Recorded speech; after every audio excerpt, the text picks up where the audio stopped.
I used to ask myself a question that was so foolish yet so haunting. It followed me my entire life. If no one sees your worth, then what's the point of being alive?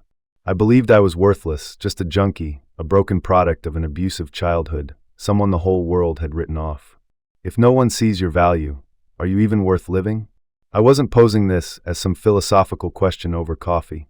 I was asking it curled up on the floor of a filthy bathroom, hands trembling, needles slipping from my palm, thinking maybe I was never meant to exist at all. My name is Cameron Blake, and I died when I was 21. Overdose. Heart stopped. Breath gone. Identity erased. But death wasn't the part that terrified me most. What truly haunted me was what came next. No light. No welcoming voice. No pearly gates. No hell either. No God. Just a thick, crushing darkness so silent it hurt. A place with no memory, no emotion, not even the faint idea of who I was.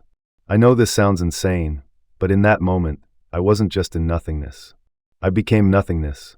I wasn't punished. I was forgotten. And the saddest part is, I believed I deserved it. I thought I was nothing more than the result of violence, abandonment, and silence, a person no one needed, no one saw, no one would ever remember. But I came back, and what I learned on the other side of death is something I believe you need to hear, too, especially if you've ever felt invisible like I once did. But to understand how I ended up in that void, you first need to know where it all began when I was just an 8-year-old boy, and the first crack appeared in my soul. I was 8 years old the first time I lost my sense of safety forever. It wasn't because of an accident or an illness. It was because of an adult. Someone trusted. Someone once called a babysitter. He didn't take my life, but he took something far more fragile, the feeling that I was protected. I don't know how to explain that feeling exactly, only that I remember every moment after it. Sitting on my bedroom floor in silence, the smell of sweat clinging to my clothes, wishing I could disappear. No one knew. No one asked. No one looked at me long enough to notice that something in my eyes had shattered. I hid it all because I was scared, and because deep down, I believed it might have been my fault. I learned how to fake a smile, how to avoid eye contact, how to become a shadow that didn't cause trouble. I still went to school, but things only got worse. I was the strange kid in class, the one with the wrong religion, the wrong way of speaking, the wrong way of sitting still. No one picked me for games, no one invited me to birthday parties, and no one stood up when I got kicked on the playground. I remember one time I fell on the blacktop, tore my knee open, blood soaking into my white socks, and a boy nearby muttered coldly, "He deserves it." And that's when I started to believe it. Maybe I did deserve it. Deserved to be ignored. Deserved to be looked down on. Deserved to be hurt. Because if I truly had any worth, then why didn't anyone see it? If no one could see value in me, maybe there wasn't anything worth keeping. From that moment on, I began to hide myself in silence, like a wounded animal crawling into a corner to die quietly. And that silence opened a different door, a road that would eventually lead me into addiction, illness, and death. But before I ever touched a needle, before the first syringe ever pierced my skin, I had to face another enemy, first a sickness that turned me into a prisoner inside my own body. I was 14 when my body began to betray me. It started with a dull, nagging pain like a blunt knife scraping along my spine, then moved to gut-wrenching cramps that left me doubled over, unable to stand. I was diagnosed with Crohn's disease and spinal arthritis. When people say living with illness, I didn't realize that was just a polite way of describing a long, slow hell. Opiates were prescribed like candy for the pain, the doctor said. Take them when you need to. And I needed them. Soon, I couldn't tell the difference between the pain from the disease and the pain from not having the drugs. There's a craving more seductive than heroin itself, the feeling of forgetting who you are, every time the medicine kicks in. I started skipping classes, missing exams, abandoning every reason to keep trying. I dropped out in 9th grade, and no one reacted like it mattered. I slowly vanished from the world, and no one even bothered to say my name anymore. The only thing that remained were the pills, and the people like me, lost souls surviving from one fix to the next. I did whatever I had to for money, washed dishes, cleaned out storage rooms, and eventually, I sold my own body. That kind of existence isn't living. It's resisting decay. Each day, each hour, just a breathing corpse. I was 21 when my life truly hit rock bottom one night, soaked in blood, steel, and screaming. I was drunk, too drunk, and I picked a fight with the wrong person.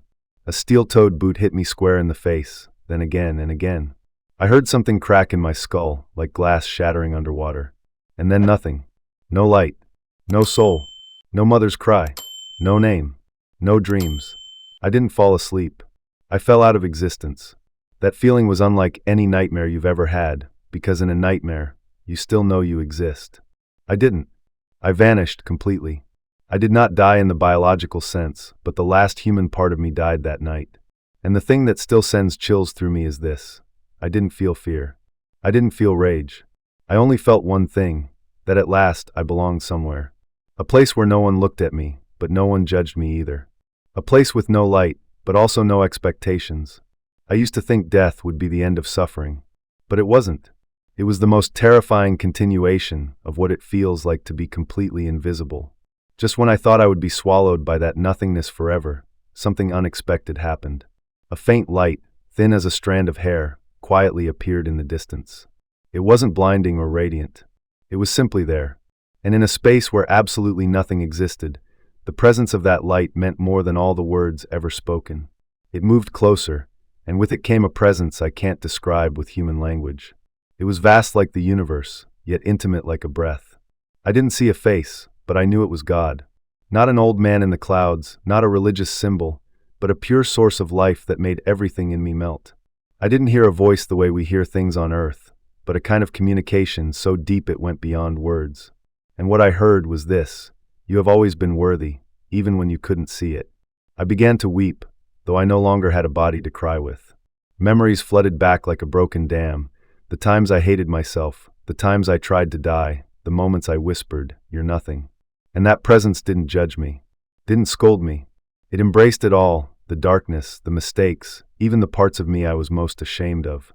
Then something else came to me, as clearly as if it were etched into my soul. Forgiveness isn't forgetting the past. It's refusing to let the past define who you are. I was shown my life, not like a punishment, but like a story still being written. I saw every person I had hurt, every person who had hurt me, every chance I had let slip by. But more than anything, I saw this one truth: I had never been abandoned. Even at my lowest, I was seen, I was waited for, I was loved.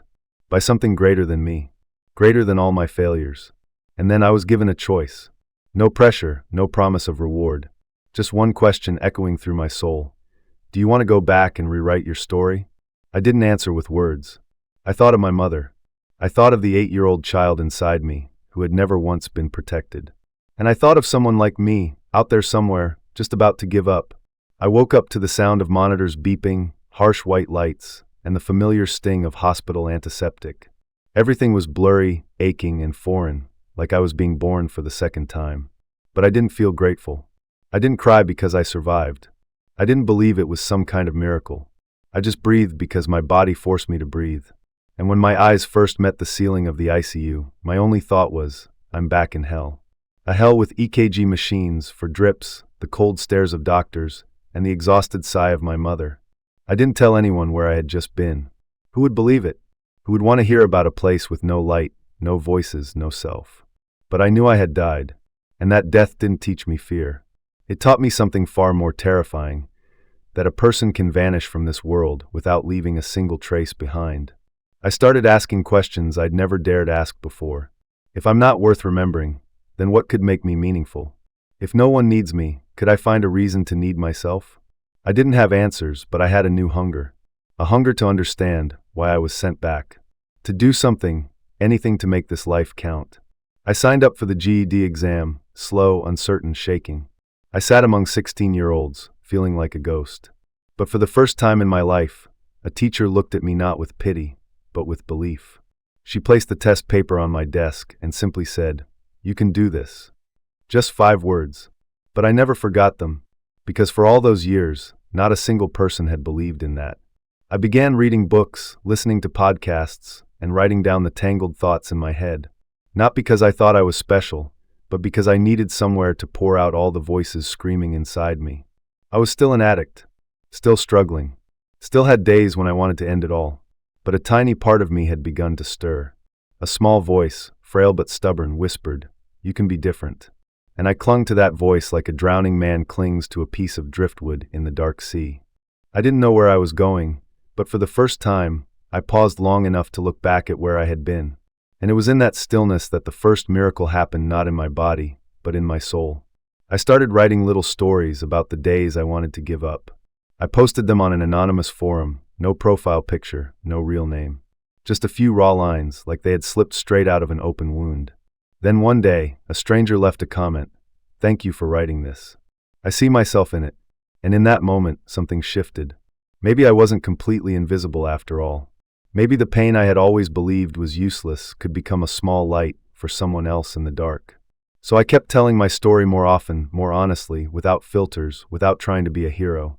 I wrote about the trembling hands, the cravings that made me cry, the nights I woke up soaked in sweat from nightmares.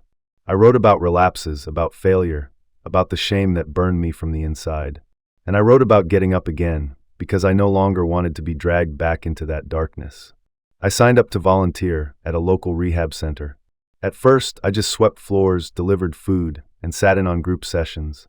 One day, I heard a 17-year-old boy say, "I think I'm broken. I don't think I can be fixed." I sat next to him. Not to preach, not to correct. Just to say, "I get it." His eyes shifted, just slightly, but I saw it. I didn't need to be better than anyone else. I just needed to be real with myself. Slowly, piece by piece, I felt myself coming back to life. Not just breathing or eating, but living with purpose. Someone once asked me, "What helped you recover?" I said, "Helping others not lose their way the way I once did." Rebirth isn't about rising from the ashes in some glorious blaze. It's about crawling out of the pit, inch by inch, a little more each day, and learning that lifting your head can be its kind of victory. And the most beautiful part is, I'm no longer alone. The people I once thought were the shame of society turned out to be quiet warriors fighting battles with their shadows. We're not perfect, but we're real. And we're alive. I once died in isolation. But now I live in connection. And what I've come to see more clearly than ever is that every one of us has value even when we haven't seen it yet. In the final part, I'll share the most important thing death ever taught me, the one truth that's kept me from ever going back to the dark. I used to believe I had to change everything about myself to be better, cleaner, more impressive before I could be worthy of life. But I was wrong. I didn't need to become someone else. I just needed the courage to stop running from who I already was. Death taught me that, not through holy words or blinding visions, but through the terrifying silence of nothingness, a place where no one spoke my name, no one remembered me, no one mourned that I was gone. And that's exactly why I made a decision. If I was given a second chance at life, then every single second had to mean something. Even if it was small, even if it was quiet, it had to matter. I stopped chasing perfection and started chasing truth. And the truth is, you don't need anyone else to recognize your worth to begin living like you matter. The truth is, you're still here, still breathing, able to choose. The truth is, your past is not a prison sentence, it's the raw material for building something new. I died in darkness, but when I came back, I stopped looking for the light outside. I learned how to light a fire from within. From my wounds. From my tears. From the time I forgave myself. And now, if you're hearing this, if something inside you is stirring, I want you to know, you are not alone. The shadow inside you is not the end of your story. It's just the part still waiting to be held. My name is Cameron Blake. I used to be a shadow. Now I guide other shadows toward the light. I once lived invisibly. Now I show up with the truth. And if you've ever asked yourself, if no one sees my worth, is life still worth living? I'm here to answer that for you. Yes. Yes, it is. So deeply, undeniably worth it. I died. But death is what finally showed me how to live.